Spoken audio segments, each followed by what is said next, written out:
Hello, internets! Jesus loves you. My name is Cody, and this is the Christian News Show we do every Monday, Wednesday, and Friday. I don't know what this whole thing was, but you know, we're moving on. And the first story of the day is a viewer-submitted story, and I'm putting it at the beginning of the news show because I don't really know where to put it. It's not really Christian news, but it was found on a Christian news site. And really quick, before we get into the actual news story, if you're into, like, Christianity and culture, like, intermixing, then you should check out Relevant Magazine, relevant.com. That's where they found this article, and it's a really cool site. And that's not a sponsor or anything. I wish that it was a sponsor, that I had sponsors in general. But it's a site that I found a while back. I think it's really cool. You should check it out. But the news story that they found is this. And this is Mountain Dew flavored Cheetos. But I am sorry to say, if you were hoping to get your hands on these and then lick your fingers because the dust gets on your fingers all the time, you can only get them in Japan right now. Which I think is just a terrible business plan because people in Colorado would just go crazy for this. Get it? Because it's a pothead joke. Oh, and then to give it some kind of Christian relevance, gluttony. Something about gluttony. Gluttony's bad, and Mountain Dew Cheetos are probably delicious. And if you're like, man, I want to send a news article to Cody, then comment section below, you can do it there. Or, more safely, my contact information is also in the description. And I'm not going to talk about, like, every news article you guys send to me, because if I say that, then you guys will find some really weird things for me to talk about. But for the most part, if the community wants me to talk about something, then I will try to talk about it. And then our next story is something that I found that's almost as innovative as Mountain Dew Cheetos, but definitely probably more useful. It's called the WaterWheel, and what I love about it so much is how simple of an idea it is, but how much it's going to help poor countries. Take the poor parts of India, for example, and I'm using that because this is where the WaterWheel was kind of brought up. People are having to travel like half a mile just to get clean water. And when I say clean water, most of that water isn't actually clean, but that's like a whole nother problem. So to keep clean water clean, you have to use a clean thing like a bucket.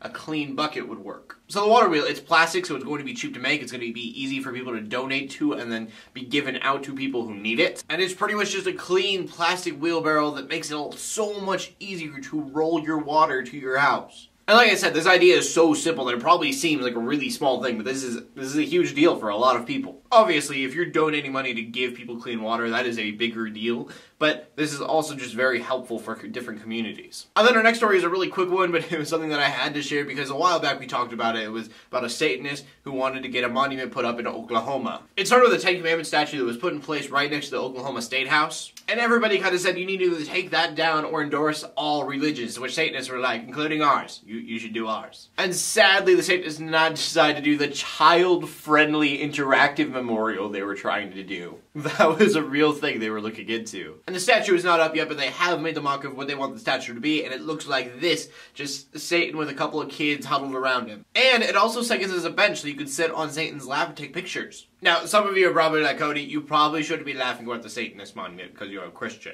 But for one thing, Satanists do not look at Satan the way we do. We look at him as the epitome of evil, and obviously they wouldn't worship him if that's what they believed. But more importantly than that, they're not really trying to get a Satanist monument put up in Oklahoma. I think if Oklahoma okays it, they're totally going to go for it and make the statue. But the whole thing is just give them a hard time on not separating church and state. They're just trying to make a point that, like here in the United States, the Christians just have it way too easy. We as Christians never really get told no, and when we do, it seems like a lot of us get appalled by it. And so the point of the Satanists asking to put the statue up was you didn't say no to them, so why you say no to us, and bringing to light just kind of that inequality there. So I think the moral of the story is that I find humor in things that I probably shouldn't. And then our final story of the day is something that I wanted to talk about in my last story, but I decided against it because it was on theblaze.com, and I refuse to report on anything that comes out of theblaze.com. It's not that I've seen anything unreliable come out of the Blaze. I've been there a few times. When you go to the website, you see like conservative-looking Republican propaganda type website. But this news story came out of the Christian Post, which is totally different, don't judge me. Which of course, a Christian news site is going to be biased towards Christians, but it doesn't have that propaganda feel in its news stories. It's just trying to relay facts that they think will be interesting to Christians. But anyways, last week in Lebanon, I'm probably saying that wrong, a Christian library had 50,000 books burned. According to the arsonist, the reason that he did this is because he found a pamphlet in one of the books that insulted the Prophet Muhammad. According to the library, they had nothing to do with this pamphlet, and from the sounds of it, the pamphlet was probably used as like a bookmark for someone. All of that being said, I hate when books or any kind of literature is burned.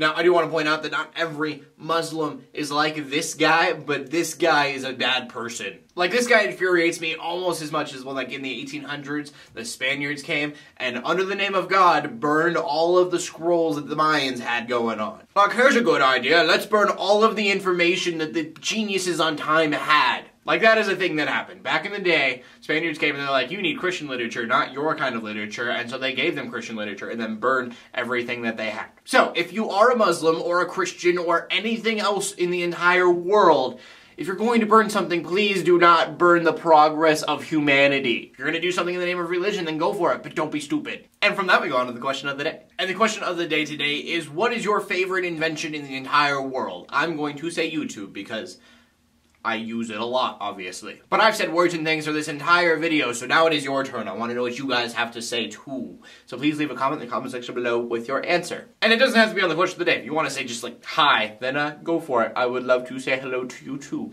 Anyways, my name's Cody Armour, bringing you Christian news in a not-so-boring way every Monday, Wednesday, and Friday. In closing, let the haters hate, let the Christians pray, and to everybody, like, subscribe. I will see you later, and God bless. So at the end of the video, I was going to go and I was going to buy Cheetos and Mountain Dew and then dip the Cheeto in the Mountain Dew and then eat it and be like, oh, it's so gross, and it would have been hilarious. But instead, you get to hear me say stuff about it. So yeah, that's it.